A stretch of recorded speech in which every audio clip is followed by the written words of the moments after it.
In this video, I will go over the code contained in the player controller script. The only function of the player controller is to control the player's movement. As you can see, there are no variables in this class. Additionally, the start function has no code in it. In fact, the only function that has any code in it is the update function. In this function, we use the input class that is innate to Unity to get the key presses from the controller. These key presses allow us to translate the player. For instance, when pressing the W key, we can move the character up. When pressing the A key, we can move the character left. When pressing the S key, we can move the character down. And when pressing the D key, we can move the character right.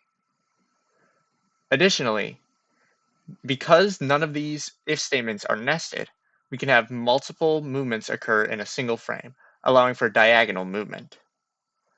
Also, note that the values that we translate in each direction are very small, and this is because this update function occurs every frame.